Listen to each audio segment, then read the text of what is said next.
As people start paying more and more attention to the taste and look of their game food, it is obvious that they also more often get interested in the healthiness of their meal. At this point, they also think about the lead residues in the game meat. Many people still think that only a lead bullet is able to stop a bigger animal. However, many hunters have already brought down big and beautiful animals by using non-lead ammunition. Let's go to a shooting range like hunting mythbusters would do and find out how a non-lead bullet works in comparison with a lead one. Käytetään tässä 12% gelatiinia, mikä... Here we use 12% gelatin, which by its composition density is quite similar to the meat of the expected game animal, in this case a moose. We have a 30mm chipboard sunk in gelatin that represents a moose bone. We shoot through this model.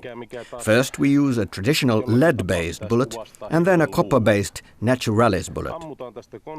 Let's see whether we will be able to make any conclusions on both the stopping power of the bullets and the spreading of lead fragments. Kokokupaarisella Naturalisluella.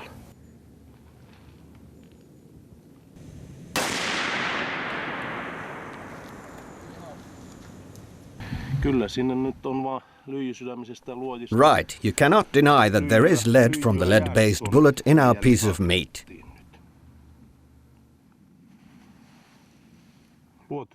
This is how the bullet looks after the hit, and after it's gone through the gelatin and the 30mm chipboard.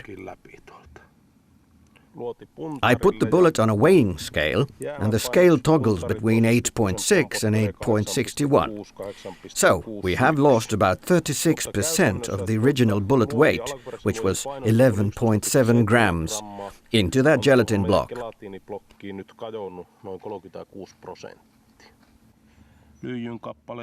Lead fragments are found all over the gelatin and in many different spots.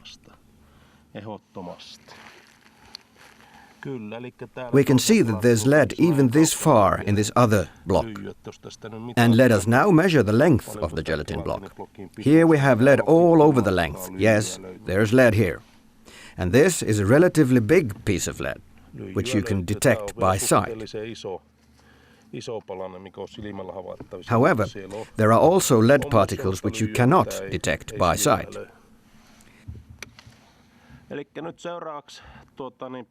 Then we put a Lapua 3006 caliber cartridge into the cartridge chamber, loaded with an 11-gram Naturalis bullet. The Naturalis bullet includes 99% pure copper, and the green tip on the top of it is a valve made of food contact plastic, which makes the bullet to form a mushroom when it hits muscular tissue.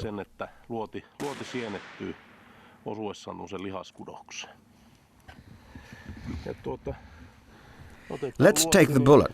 What we see here is a perfectly formed mushroom Naturalis bullet, after it has fulfilled its mission. The bullet is clean. There might be a small amount of gelatin under the edges of the mushroom. The original weight was 11 grams, and now the scale shows 11 grams. In other words, we don't have a gram of additives in the precious game meat. This is what clean game meat is all about. Ja nyt voidaan puhua sitten puhtaasta riistalihasta. Saadaan 14 ja... The diameter of the mushroom is 14.86, which means that the bullet has doubled its original diameter. Käytännössä luoti on kaksinkertaistanut alkuperäiseen halkasijansa. When we look at the wound channel and its form, we can see that the Naturalis bullet has opened up. In other words, it has started to form a mushroom immediately after the hit. And the wound channel is thicker here and starts becoming narrower, as it should do, as we follow the channel to the end. The myth number 1 has now been confirmed, meaning that irrespective of the manufacturer, caliber or shooting distance, the lead-based bullet always leaves more or less lead particles of different sizes in the precious game meat. And the other myth is now killed. The Naturalis works and fulfills its mission as planned and as we want it to. By using the Lapua Naturalis Bullet, you get cleaner game meat for your cooking.